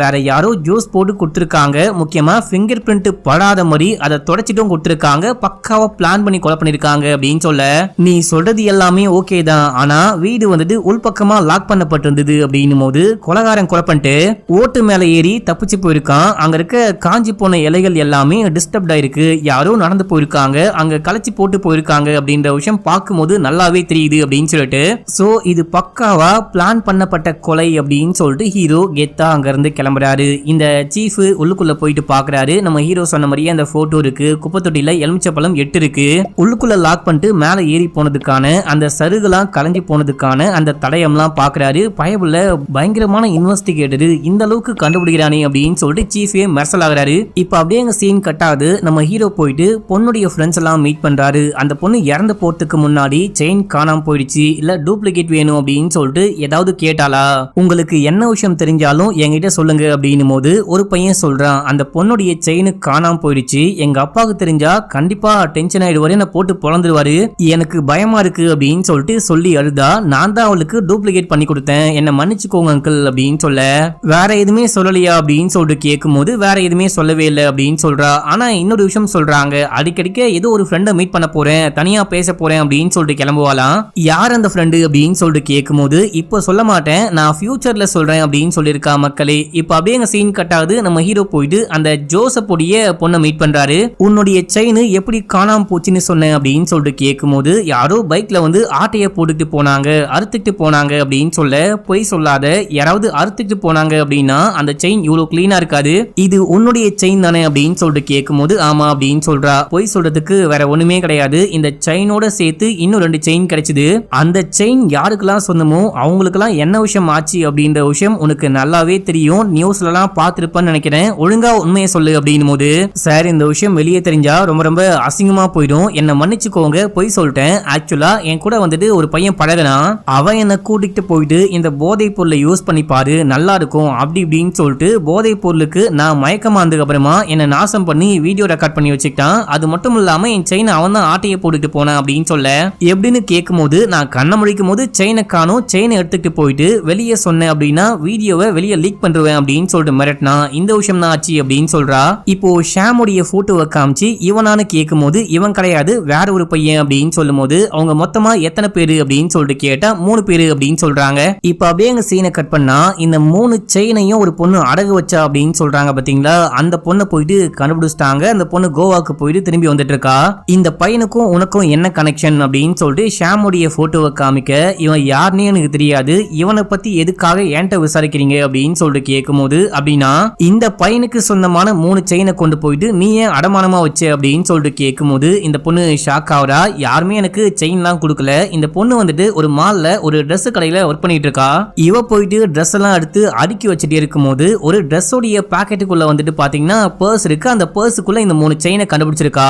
யாரோ மறந்து வச்சுட்டு போயிட்டாங்க போல, ஆட்டையை போட்டுடலாம் அப்படின்னு சொல்லிட்டு இதை கொண்டு போயிட்டு அடமானமா வச்சு காசை வாங்கிட்டு அந்த காசு எடுத்துட்டு போயிட்டு கோவால செலவு பண்ணிட்டு வந்திருக்கா மக்களே. இப்போ உள்ளுக்குள்ள போயிட்டு ஒரு பர்ஸை கொண்டு வரா. இந்த பர்ஸ்குள்ள தான் எனக்கு வந்துட்டு இந்த செயின் கிடைச்சது அப்படின்னு சொல்லும் போது, இந்த செயின் எப்போ உனக்கு எங்க கிடைச்சது அப்படின்னு சொல்லிட்டு அந்த டீடைல்லாம் வாங்கிட்டு அந்த கடைக்கே போயிட்டு கேமரா ஃபுட்டேஜை செக் பண்ணி பாக்குறாங்க. அப்படி செக் பண்ணி பார்க்கும்போது ஒரு பொண்ணு தான் கடைசியா அந்த ரூம்குள்ள போயிட்டு வெளியே வரா. கண்டிப்பா இந்த பொண்ணுக்கு சொந்தமான செயினா இருக்க வாய்ப்பு இருக்கு அப்படின்னு சொல்லிட்டு அந்த பொண்ணு சொல்றா.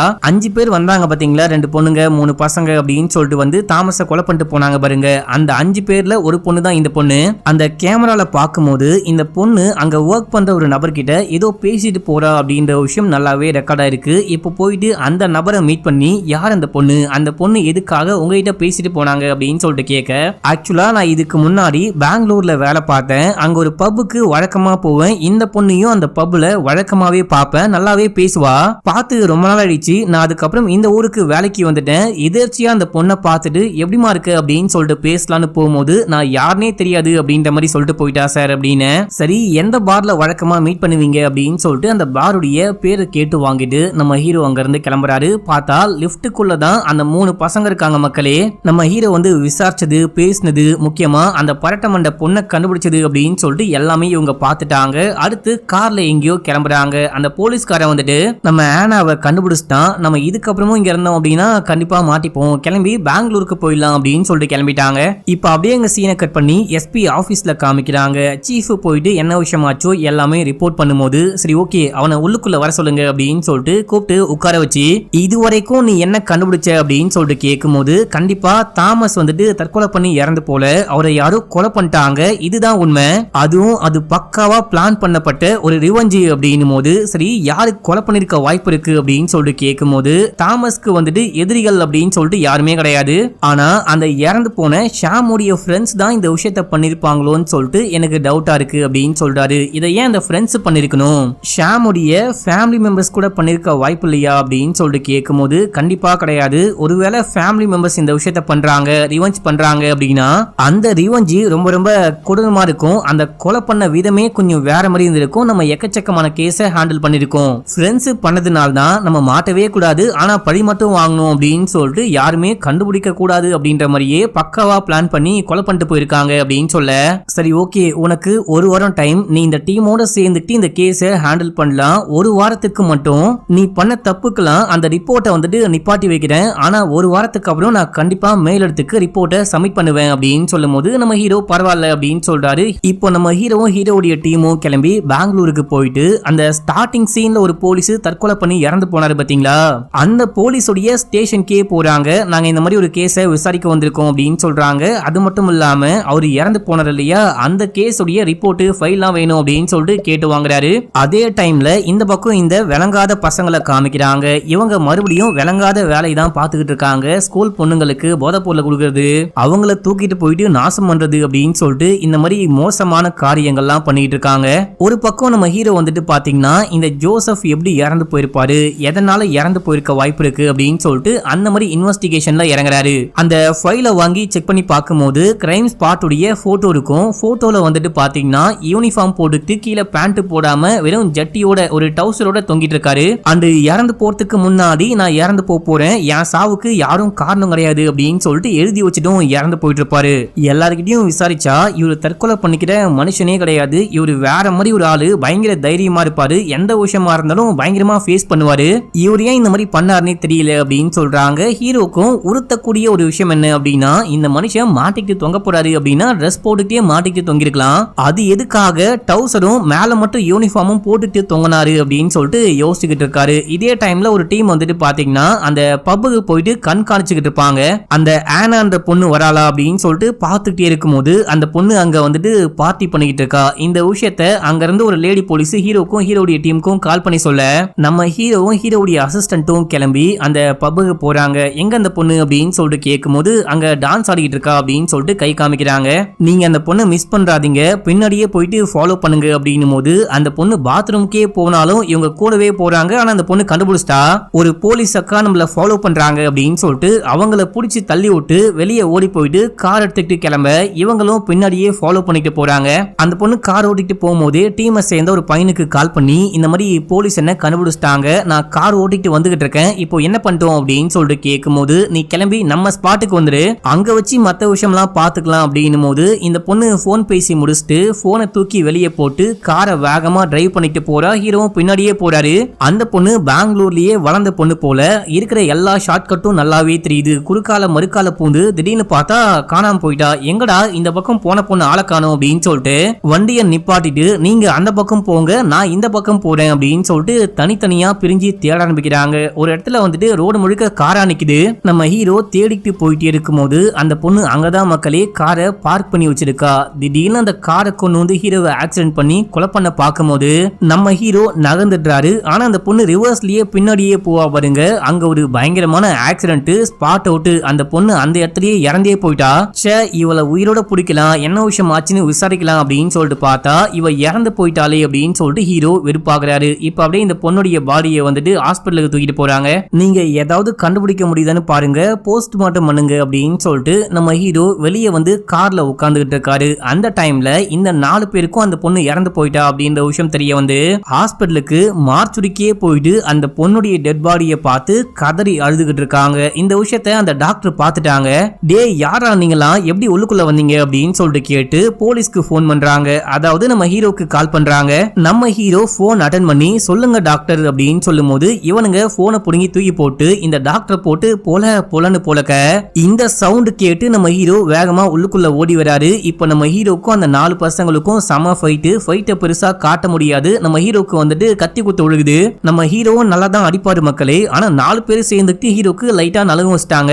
இதே டைம்ல அந்த டாக்டர் என்ன பண்றாங்க அப்படின்னா எமர்ஜென்சி அலாம ஆன் பண்றாங்க. அலாம் பார்த்தோன்னே ஐயோ இதுக்கப்புறமும் இங்க இருந்தா பெரிய பிரச்சனை அப்படின்னு சொல்லிட்டு அவனுங்க 4 பேரும் தப்பிச்சு ஓடி போயிட்டாங்க. அடுத்து போலீஸும் ஸ்பாட்டுக்கு வராங்க அப்படின்னு சொல்லிட்டு காமிக்கிறாங்க. இவனுங்க பக்கத்துல இருக்க ஒரு சமாதிக்கு போயிட்டு இடுகாட்டுக்கு போயிட்டு உட்கார்ந்துட்டு என்ன பண்ணலாம் அப்படின்னு சொல்லிட்டு யோசிக்கும் போது இப்ப நம்ம என்ன பண்ண போறோம், முதல்ல ஷாம் இறந்து போயிட்டான், இப்போ அண்ணாவும் இறந்து போயிட்டா, நெக்ஸ்ட் என்ன பண்ண போறோம், நம்ம எல்லாரும் சாகர வரைக்கும் வெயிட் பண்ண போறோமா அப்படின்னு சொல்லிட்டு அந்த டீமுக்கு ஹெட் மாதிரி ஒரு பையன் இருப்பான். அவங்கிட்ட கேட்டு சண்டை போடும் போது அந்த மாதிரிலாம் கிடையாது, இந்த கேஸ்ல முக்கியமா இந்த சம்பவத்துல சம்பந்தப்பட்ட எல்லாரையும் பழிவாங்க போறோம், எல்லாரையும் கொலை பண்ண போறோம் அப்படின்னு சொல்லிட்டு அங்க இருந்து கிளம்புறாங்க.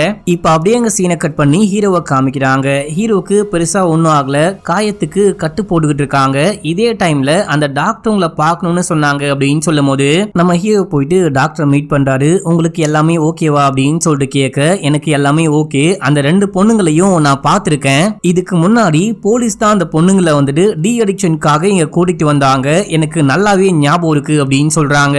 சரி ரொம்ப தேங்க்ஸ் அப்படின்னு சொல்லிட்டு ஒரு பொண்ணு இறந்து கிடக்குறா பாத்தீங்களா, அந்த பொண்ணுடைய ஃபிங்கர் பிரிண்ட்டை வச்சு அந்த பொண்ணு இதுக்கு முன்னாடி எந்த கேஸ்ல எல்லாம் சம்பந்தப்பட்டிருக்கா, அந்த பொண்ணு கூட சேர்ந்துட்டு யாரெல்லாம் சம்பந்தப்பட்டிருக்காங்களோ எல்லா டீடைலையும் கண்டுபிடிங்க அப்படின்னு சொல்லும் போது இதுக்கு முன்னாடி வந்துட்டு பாத்தீங்கன்னா போதை பொருள் வச்சிருந்தாங்க அப்படின்னு சொல்லிட்டு ஒரு தகவல் கிடைச்சி இந்த சிஐ கர்நாடகாவுடைய சிஐ ஜோசப் தான் போயிட்டு கைது பண்ணிருக்காரு. மொத்தமா 3 பேரு, இறந்து போயிருக்கிற பொண்ணுடைய பேரு ஆனா, இன்னொரு பொண்ணுடைய பேரு கிறிஸ்டி, அதுக்கப்புறம் ஷாம் நம்ம கஸ்டடியில இறந்து போனா பாத்தீங்களா அந்த பையன், இவங்க 3 பேருமே சேர்ந்து தான் மாட்டிருக்காங்க அப்படின்னு சொல்லும் போது இப்ப நம்ம ஹீரோ போயிட்டு அந்த ஜோசப் கூடவே வந்துட்டு ஒரு கான்ஸ்டபிள் இருந்திருப்பாரு, கூடவே ஒர்க் பண்ணிருப்பாரு, இவரை மீட் பண்ணி அன்னைக்கு என்ன விஷயமாச்சு எல்லாமே டீடைலா சொல்லுங்க அப்படின்னும் போது இவரும் சொல்ல ஆரம்பிக்கிறாரு. அன்னைக்கு வந்துட்டு ஒரு பஸ் கண்டக்டர் தான் போலீஸ்க்கு கால் பண்ணிருக்காரு, ஏதோ ஒரு பஸ்ஸுக்குள்ள முக்கியமா கவர்மெண்ட் பஸ்க்குள்ள 3 பேர் சேர்ந்துட்டு போதை பொருள்லாம் யூஸ் பண்றாங்க, போதை பொருளை நிறைய வச்சிருக்காங்க அப்படின்னு சொல்லிட்டு தகவல் கிடைச்சி அங்க போயிட்டு பார்க்க போதை பொருள் இருந்திருக்கு. அதுக்கப்புறம் தான் அந்த 3 பேரையும் கைது பண்ணி கூட்டு வந்திருக்காங்க. இந்த விஷயம் தான் ஆச்சு அப்படின்னு சொல்ல பொய் சொல்லாதீங்க, அங்க கண்டிப்பா வேற என்னமோ நடந்திருக்கு, அங்க என்ன விஷயம் ஆச்சோ எல்லாமே ஒண்ணு விடாம டீடைலா சொல்லுங்க அப்படின்னு சொல்லிட்டு கேட்க இந்த கான்ஸ்டபிள் யோசிக்கிறாரு. இப்போ நம்ம ஹீரோ கூடவே ஒரு கர்நாடகா கான்ஸ்டபிள் இருப்பாரு. யோ சார் வந்துட்டு ஜோசப் சாருடைய கேஸ் தான் விசாரிச்சுக்கிட்டு இருக்காரு, ஒழுங்கா உண்மையை சொல்லு அப்படின்னும் போது இவரு உண்மையை சொல்ல ஆரம்பிக்கிறாரு. நமக்கு பிளாஷ்பேக் காமிக்கிறாங்க. இவங்களுக்கு வாக்கி டாக்கில ஒரு இன்ஃபர்மேஷன் கிடைக்குது, கேஆர்டிசி பஸ்ல வந்துட்டு யாரோ வந்துட்டு போதை பொருள்லாம் யூஸ் பண்றாங்களாம், நிறைய கொன்னும் போறாங்களாம், இதை தட்டி கேட்ட கண்டக்டரையும் போட்டு அடிச்சிருக்காங்க, உடனே போயிட்டு அது என்ன விஷயம்னு பாருங்க அப்படின்னு சொல்ல இந்த ஜோசப்பும் கூடவே சேர்ந்துட்டு கான்ஸ்டபிளும் கிளம்புறாங்க. இவங்க கிளம்பி அந்த பஸ்ஸை போயிட்டு பாக்குறாங்க, பஸ்ஸை ஒரு ஓரமா நிப்பாட்டி போட்டு வச்சிருக்காங்க. பஸ்ஸுக்குள்ள ஏறி என்ன விஷயம்னு பார்த்தா அந்த 3 பேரும் அங்க இருக்காங்க.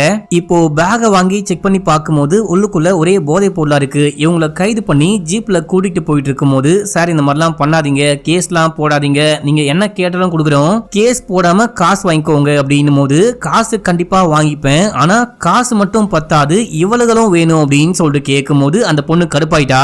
முக்கியமா ஆனா இருக்கா பாத்தீங்களா, அந்த பொண்ணு காரி மூஞ்சி மேலேயே துப்பும் போது இவரு வெறுப்பாயிட்டாரு. உடனே பக்கத்துல இருக்க ஒரு காட்டு பகுதிக்கு போயிட்டு வண்டியை நிப்பாட்டிட்டு 2 பொண்ணுங்களையும் அங்க லாக் பண்ணிட்டு இந்த ஆளு நாசம் பண்ணிருக்கான் மக்களே, அந்த ஷாம் வந்துட்டு வண்டிக்குள்ளேயே உட்கார்ந்துட்டு இருந்திருக்கான், இந்த விஷயம் தான் ஆச்சு அப்படின்னு சொல்லும் போது சோ இதுக்காக தான் அந்த ஜோசப்பை வந்துட்டு பழி வாங்கியிருக்காங்க. இந்த எல்லாருமே சேர்ந்துட்டு ஜோசப்புடைய பொண்ணை வந்துட்டு எப்படியோ ஏமாத்தி அந்த பொண்ணு கூட ஒன்னா இருக்க வீடியோஸ்லாம் எடுத்து வச்சுக்கிட்டு ஜோசப் கிட்ட காமிச்சு தற்கொலை பண்ணிக்க வச்சிருக்காங்கன்னு நினைக்கிறேன். இதுதான் என்னுடைய கெஸ்.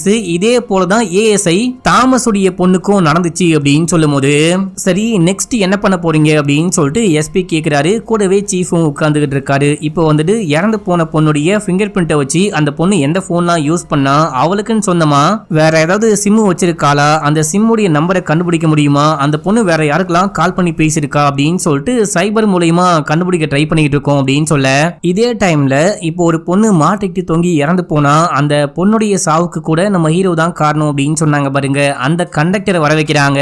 அவர்கிட்ட இவங்க போட்டோவை காமிச்சு இவங்களை இதுக்கு முன்னாடி பாத்திருக்கியா அப்படின்னு சொல்லிட்டு கேட்கும் போது பாத்திருக்கேன் அப்படின்னு சொல்லிட்டு இவரு கதையை சொல்ல ஆரம்பிக்கிறாரு. ஆக்சுவலா இவர் தான் மக்களே அந்த பஸ்ஸோடைய கண்டக்டரும் கூட. இவர் உட்கார்ந்துட்டு பொண்ணு கிட்ட வீடியோ கால் பண்ணி பேசிட்டு இருக்காரு. அப்போ உள்ளுக்குள்ள ஏதோ பிரச்சனை அப்படின்னு சொல்லிட்டு உள்ள போயிட்டு பார்க்கும்போது அங்க இருக்க ஒரு நபரு இவங்க 3 பேரும் சேர்ந்துட்டு ட்ரக் யூஸ் பண்றாங்க, பஸ்ஸுக்குள்ளேயே தப்பு தப்பா பிஹேவ் பண்றாங்க, இது மட்டும் இல்லாம கட்டுக்கட்டா போதை பொருளும் வச்சிருக்காங்க, இத தட்டி கேட்ட ஒரு அம்மாவையும் அடிச்சிட்டாங்க, அவங்க கிட்டயும் சண்டைக்கு போறாங்க அப்படின்னு சொல்லும் போது டே என்ன காரியம்டா பண்ணிட்டு இருக்கீங்க, ஒழுங்கா பேக கொடுங்க அப்படின்னு சொல்லிட்டு வாங்க பார்க்கும்போது ஷாம் வந்துட்டு இந்த பஸ் கண்டக்டரையே அடிச்சிட்டா மக்களே, இதுக்கப்புறம் தான் இவரு கால் பண்ணிருப்பாரு, இந்த விஷயம் தான் ஆச்சு அப்படின்னு சொல்லும் போது இவங்க தான் உன் பொண்ணுடைய சாவுக்கு காரணம் அப்படின்னு சொல்லிட்டு சீஃப் சொல்றாரு. என்ன சார் என்ன ஏமாத்த பாக்குறீங்களா, உங்க ஆளை காப்பாத்துறதுக்காக எப்பயோ நடந்த சம்பவத்தோட லிங்க் பண்ண பாக்குறீங்களா, அந்த சம்பவத்துக்கும் என் பொண்ணு இறந்து போனதுக்கும் என்ன காரணம், உங்களால நீங்க காப்பாத்த ட்ரை பண்ணீங்க அப்படின்னா அதுக்கு நான் கண்டிப்பா ஒத்துழைக்க போறது கிடையாது, என் பொண்ணுடைய சாவுக்கு நியாயம் கிடைக்கிற வரைக்கும் நான் போராடிட்டே தான் இருக்க போறேன் அப்படின்னு சொல்லும் போது அப்போ நம்ம ஹீரோக்கு என்னமோ ஸ்ட்ரைக் ஆகுது. உடனே கிளம்பி போயிட்டு மனைவியை மீட் பண்றாரு. கூடவே சீஃபும் இருக்காரு. சீஃப் இந்த மனைவி கிட்ட அந்த 3 பேருடைய போட்டோவை காமிச்சு இவங்களை இதுக்கு முன்னாடி எங்கேயாச்சும் பாத்திருக்கியா அப்படின்னு சொல்லிட்டு கேட்கும் போது பாத்திருக்கேன் அப்படின்னு சொல்லிட்டு இவங்களும் கதையை சொல்ல ஆரம்பிக்கிறாங்க.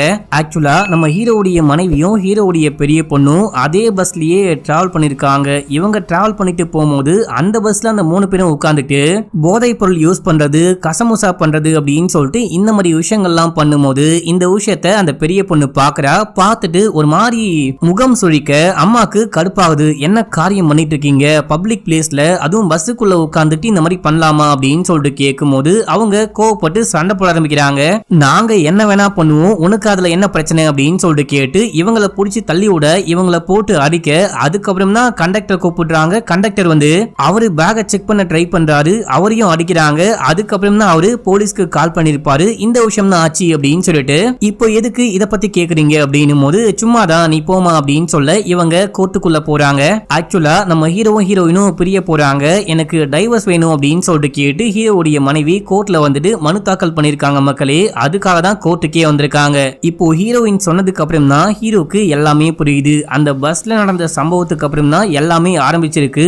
அதுக்கு பழி வாங்கணும் அப்படின்னா இவனுங்க எல்லா விஷயத்தையும் பண்ணிட்டு இருக்காங்க. அதுக்கு அவனுங்க பழி வாங்கறது மூலயமா தான் நம்ம பொண்ணு இறந்து போயிட்டா அப்படின்னு சொல்லிட்டு புரிஞ்சுக்கிட்டு கண் கலங்கிட்டே உள்ளுக்குள்ள போக ட்ரை பண்ணும்போது ஃப்ரெண்டு வராரு. டே மச்சான், இப்பயாச்சும் போயிட்டு உன் பொண்டாட்டி கிட்ட உண்மையை சொல்லு அப்படின்னும் போது வேணாம் அப்படின்னு சொல்றாரு. ஏன்டான்னு கேட்கும் போது இப்போ நான் ஒரு வழியில கஷ்டப்பட்டுக்கிட்டு இருக்கேன் இல்லையா, அந்த வழியில என் பொண்டாட்டியும் கஷ்டப்பட வேணாம், பரவாயில்ல இந்த விஷயத்த நானே பாத்துக்கிறேன் அப்படின்னு சொல்லிட்டு கோர்ட்டுக்குள்ள போறாரு. கேஸ் நடக்குது. கேஸ்ல வந்துட்டு எனக்கு டைவர்ஸ் வேணும், இவரு கூட வாழ முடியாது, நம்ம ஹீரோ வந்துட்டு மென்டலி ரொம்ப ரொம்ப அன்ஸ்டேபிளா இருக்காரு, இவரு கூட வாழ்ந்தேன் அப்படின்னா என் ரெண்டாவது பொண்ணுடைய வாழ்க்கையும் கேள்விக்குறியாயிரும் அப்படின்னு சொல்லிட்டு வாதாடுறாங்க.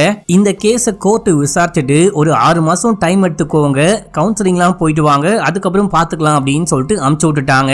இப்ப அப்படியே எங்க சீனை கட் பண்ணா நம்ம ஹீரோவுடைய அசிஸ்டன்ட் ஹீரோக்கு கால் பண்றாரு. அந்த பொண்ணு இறந்து போனா இல்லையா, ஆனாவுடைய போன் நம்பரை கண்டுபிடிச்சிட்டோம். அந்த பொண்ணு வந்துட்டு கடைசியா 4-5 பேருக்கு கால் பண்ணிருக்கா. அந்த 4-5 பேருமே இப்போ கேரளா வந்திருக்காங்க. அந்த போன் சிக்னல் வந்துட்டு கண்டக்டர் இருக்காரு இல்லையா, அந்த கண்டக்டருடைய போன் சிக்னலுக்கு பக்கத்திலேயே காமிக்குது அப்படின்னும் போது அப்படின்னா இவனுங்க எல்லாருமே சேர்ந்துட்டு கண்டக்டர் கொலை பண்ண போயிருக்காங்க அப்படின்னு சொல்லிட்டு நம்ம ஹீரோவும் டீமும் கிளம்பி அந்த பஸ் ஷெட்டுக்கு போறாங்க. அங்க போனா கண்ணுக்கு முன்னாடி தான் அவர் நிக்கிறாரு. நல்ல வேளை இந்த மனுஷனுக்கு ஒன்னும் ஆகல அப்படின்னு சொல்லிட்டு பார்க்கும்போது ஒரு பஸ் கிராஷ் ஆகுது. அப்போ அந்த பக்கமா யாரோ வராங்க அப்படின்ற விஷயத்தையும் நம்ம ஹீரோ நோட் பண்றாரு. அங்க இருந்து ஓடிடு ஓடிடு அப்படின்னு சொல்லிட்டு கத்திக்கிட்டே போகும்போது அதுக்குள்ள அங்க வந்து அந்த கேங்க சேர்ந்தவங்க கண்டக்டரை கத்தியால குத்திட்டு தப்பிச்சு ஓடுறாங்க. நம்ம ஹீரோ போயிட்டு டீம் கிட்ட சொல்லி கண்டக்டரை காப்பாத்துங்க அப்படின்னு சொல்லிட்டு அவனுங்களை பிடிக்க ட்ரை பண்ணும்போது அவங்க கார் ஏறி கிளம்பிட்டாங்க. நம்ம ஹீரோ விரட்டி பிடிப்பாரு, ஃபாலோ பண்ணிட்டு போவாரு அப்படின்னு சொல்லிட்டு பார்த்தா அப்படியே ஸ்டன் ஆகி யோசிக்கிறாரு. இவனுங்க வந்துட்டு எல்லாரையும் அந்த கேஸ்ல சம்பந்தப்பட்ட எல்லாரையும் கொலை பண்ணும் அப்படின்னா வெறியோட சுத்திக்கிட்டு இருக்காங்க. இந்த கண்டக்டர் மட்டும் இல்லாம நம்ம ஹீரோவுடைய மனைவியும் அந்த கேஸ்ல சம்பந்தப்பட்டிருப்பாங்க. சோ நெக்ஸ்ட் டார்கெட் நம்ம மனைவியா இருக்க வாய்ப்பு இருக்கு அப்படின்னு சொல்லிட்டு கால் பண்றாரு. எடுக்க மாட்டாங்க. அவங்க வந்துட்டு ஒரு அபார்ட்மெண்ட்ல ஸ்டே பண்ணிருப்பாங்க. அந்த அபார்ட்மெண்ட்டுக்கு போயிட்டு கதவை தட்டினா அவங்க இங்க கிடையாது, கிளம்பி அப்பா வீட்டுக்கு போயிட்டாங்க அப்படின்னு சொல்லிட்டு ஒரு பாட்டி சொல்லும் போது நம்ம ஹீரோ வண்டி எடுத்துக்கிட்டு வேகமா மாமனார் வீட்டுக்கு போயிட்டு இருக்காரு. போயிட்டே இருக்கும் போது அந்த கொலகார பசங்க வீட்டுக்கு போயிட்டு அம்மாவையும் பொண்ணையும் அதுக்கப்புறம் அப்பாவையும் புடிச்சு வச்சுக்கிட்டு வீடியோ கால் பண்றாங்க. செல்லக்குட்டி எங்க வந்துகிட்டு இருக்க, சீக்கிரமா கிளம்பி வா, இல்ல அப்படின்னா உன் பொண்டாட்டிக்கும் ஏதாவது ஆயிடும் அப்படின்னும் போது டேய் உங்களை சும்மா விடமாட்டேன்டா அப்படின்னு சொல்லிட்டு வேகமா வண்டி ஓடிட்டு வந்துட்டு இருக்காரு. இப்ப அந்த கொலகார பசங்க என்ன பண்றானுங்க அப்படின்னா கண்டிப்பா அப்பா வர லேட் ஆகும், அது வரைக்கும் அம்மாக்கு நான் ஒரு வீடியோ காமிக்க போறேன் அப்படின்னு சொல்லிட்டு இந்த மெயினா ஒரு ஆள் இருக்கான் பாத்தீங்களா, பரட்ட மண்டையன், இவன் வந்துட்டு ஒரு வீடியோவை நம்ம ஹீரோயின் கிட்ட காமிக்கிறான். இவன் தான் ஹீரோவுடைய பொண்ணையே நாசம் பண்ணிருக்கான். அந்த விஷயத்த வீடியோவா ரெக்கார்ட் பண்ணி வச்சிருக்கான். அதை காமிச்சிட்டே இருக்கும் போது இவங்க பார்க்க மாட்டேன் அப்படின்னு சொல்லிட்டு கண்ணை முடிக்கிறாங்க. தயவு செஞ்சு அந்த மாதிரி பண்ணாத, என் பொண்ணையும் என்னையும் ஒற்று ஒற்று அப்படின்னு சொல்லிட்டு கெஞ்சி கேட்டுக்கிட்டே இருக்கும் போது அந்த பக்கம் அந்த தாத்தா உட்கார்ந்துகிட்டு இருக்காரு. பக்கத்திலே இன்னொருத்தன் உட்கார்ந்துட்டு தம் அடிப்பான். டக்குன்னு இந்த தாத்தா சரக்க தூக்கி மூஞ்சி மேல ஊத்த அந்த தீயில பட்டு அப்படியே பத்திக்கிட்டு எரிய ஆரம்பிக்குது. இந்த தாத்தா சோல்ஜரா இருந்திருப்பாரு மக்களே. அப்போ சோல்ஜரா இருக்கும் போது கால் அடிபட்டு இப்போ வீல் சேர்ல தான் உட்கார்ந்துட்டு இருக்காரு. வீல் சேர்ல உட்கார்ந்துட்டு இருந்தாலும் என்னாலையும் ஏதாவது பண்ண முடியும் அப்படின்ற மாதிரி மனுஷன் பங்கமா ஒரு வேலை பார்த்து விட்டாரு. இப்போ எல்லாரும் ஓடி வந்து அந்த தீயை அணைக்க ட்ரை பண்றாங்க. அப்போ இந்த தாத்தா அந்த டிரால கன் இருக்கு எடுமா அப்படின்னு சொல்லிட்டு கன் எடுத்து தாறு மாறா ஷூட் பண்றாரு. இவங்க வந்துட்டு ரூம்குள்ள போயிட்டு ஒளிஞ்சுக்கிறாங்க. என்ன பத்தி கவலைப்படாத, நீங்க வந்து ஓடு, பொண்ணை கூப்பிட்டு ஓடு, நான் மத்த விஷயம்லாம் பாத்துக்கிறேன் அப்படின்னும் போது நம்ம ஹீரோயின் பொண்ணை கூப்பிட்டு அங்க ஒரு சின்ன ட்ரக் இருக்கும், அந்த ட்ரக்ல கிளம்புறாங்க. இத பார்த்துட்டு இவனுங்க என்ன பண்றானுங்க அப்படின்னா உள்ளுக்குள்ள இருக்க திங்ஸ் எல்லாம் தூக்கி போடும்போது தாத்தா வந்துட்டு தாறுமாறா ஷூட் பண்றாரு. புல்லட் காலி ஆகிற ஸ்டேஜ். அப்போ இந்த மெயின் ஆள் இருக்கா பாத்தீங்களா, ஹெட், இவன் ஒரு கத்திய கொண்டு வந்து வேகமா ஓடி வந்து தாத்தாவை குத்தி கொலை பண்றான். கொலை பண்ணிட்டு ஒரு கார்ல ஏறி ஹீரோயின் அப்படியே ஃபாலோ பண்றாங்க. அப்படியே வேகமா காரை ஓட்டிட்டு போயிட்டு அந்த வண்டிக்கு முன்னாடி இந்த வண்டி வண்டியை நிப்பாட்டி நம்ம ஹீரோயினை பிடிச்சி கீழே தள்ளி விட்டு உன் புருஷன் வர வரைக்கும் வெயிட் பண்ணு அப்படின்னா அதுக்குள்ள ஏன் அவசரப்படுற அப்படின்னு சொல்லிட்டு கத்தியால ஓங்கி ஒரே சொருவு ஹீரோயின் மட்டையாயிட்டாங்க. அடுத்து உன் பொண்ணை என்ன பண்றன்னு பாரு அப்படின்னு சொல்லிட்டு திரும்பி பார்த்தா அந்த பொண்ணை காணும் காட்டு பக்கமா ஓடிட்டு இருக்கா. இப்போ இவங்க எல்லாருமே சேர்ந்துட்டு அந்த பொண்ணை விரட்டிட்டு போறாங்க. அந்த குட்டி பொண்ணு ஓடி போகும்போது அங்க ஒரு குடிசை மாதிரி இருக்கு. அந்த குடிசைக்குள்ள போயிட்டு ஒளிஞ்சுக்கிறா. இவனுங்க எல்லாருமா சேர்ந்துட்டு அந்த பொண்ணை தேடிட்டு இருக்காங்க. இப்போ இந்த பக்கம் நம்ம ஹீரோ கார்ல வந்தாரு பாத்தீங்களா, வர வழியில பொண்டாட்டிய பாக்குறாரு. ஐயோ உனக்கு என்னாச்சு அப்படின்னு சொல்லிட்டு கட்டெல்லாம் போட்டு விடுறாரு. குழந்தை எங்க அப்படின்னு சொல்லிட்டு கேட்கும் போது குழந்தை அந்த பக்கம் தான் ஓடுனா, என்ன மன்னிச்சுக்கோங்க அப்படின்னு சொல்லும் போது நம்ம ஹீரோ குழந்தைய தேடிட்டு போறாரு. அந்த பில்டிங்குள்ள ஒரு பாழஞ்ச வீடு மாதிரி இருக்கு. அந்த வீட்டுக்குள்ள குழந்தை மறைஞ்சுகிட்டு இருக்கா. இப்ப நம்ம ஹீரோ போயிட்டு அந்த குழந்தைய காப்பாத்தி இந்த 3 பேரையும் அடிச்சு போடுறாரு. சண்டை பங்கமா இருக்கும். அவங்க 3 பேரும் கூட ஹீரோ அடிப்பாங்க. ஆனா நம்ம ஹீரோ அடிச்சுட்டு அதுல ஒருத்தனை கொலை பண்ண பார்க்கும்போது அப்போ கரெக்டா அந்த ஸ்பாட்டுக்கு போலீஸ் டீமோட வராங்க. வந்தவங்க இந்த 3 பேரையும் கைது பண்ணி கூட்டு போறாங்க. இப்ப அப்படியேங்க சீன் கட் ஆகுது. சில மாதங்களுக்கு பிறகு காமிக்கிறாங்க நம்ம ஹீரோவுடைய சின்ன பொண்ணுக்கு பர்த்டே அப்படின்னு சொல்லிட்டு பர்த்டேவை கொண்டாடிட்டே இருக்கும் போது இதே டைம்ல அந்த 3 பேரும் ரிலீஸ் ஆகி வெளியே வந்திருக்கானுங்க. அதுக்கப்புறம் பார்த்தா அவனுங்களை யாரோ கொலை பண்ணிட்டு இருக்காங்க. இப்போ சீஃப் வந்து ஹீரோவை மீட் பண்ணி நேத்து நீ எங்க இருந்த, கால் பண்ணா கூட எடுக்கவே இல்ல, போனும் சுவிட்ச் ஆஃப்ல இருந்துச்சு அப்படின்னு சொல்லிட்டு கேட்கும் போது நான் வீட்டுல தான் இருந்தேன், போன் வந்துட்டு சார்ஜ் போட மறந்துட்டேன், அதான் போன் ஆஃப் ஆயிருச்சு, ஏன் அப்படின்னு சொல்லிட்டு கேட்கும் போது நியூஸ்ல வந்துட்டு அந்த 3 பேரும் வெளியே வந்திருக்காங்க. போதைப் பொருள் அதிகமா யூஸ் பண்ணி ஸ்பாட் அவுட் அப்படின்னு சொல்லிட்டு நியூஸ் ஓடிட்டு இருக்கு. உனக்கு இத பத்தி ஏதாவது தெரியுமா அப்படின்னு சொல்லிட்டு கேட்கும் போது எனக்கா ஒண்ணுமே தெரியாது அப்படின்னு சொல்லிட்டு குழந்தை மாதிரி மூஞ்ச வச்சுக்கிட்டு இருக்காரு. ஆனா நம்ம ஹீரோ தான் மக்களே, அவங்க 3 பேரை வெளியே வர வச்சது மட்டும் இல்லாம அவங்க யூஸ் பண்ற போதைப் பொருளை அதிகமா கலந்து கொடுத்து கொலையும் பண்ணிருக்காரு போல. அங்க என்னாச்சு, நம்ம ஹீரோ எப்படி கொலை பண்ணாரு அப்படின்னு சொல்லிட்டு டீடைலா காமிக்கல. ஆனா நம்ம ஹீரோ தான் கொலை பண்ணாரு அப்படின்னு சொல்லிட்டு தெரியுது. நம்ம ஹீரோ அப்படியே ஒரு மாதிரி பார்க்க கண்டிப்பா இவன் தான் கொலை பண்ணிருப்பான், ஆனா மறைக்கிறான் அப்படின்ற மாதிரியே சீஃப் பாக்குறாரு. இதோட இந்த படத்துடைய ஸ்டோரியும் முடிக்கிறாங்க.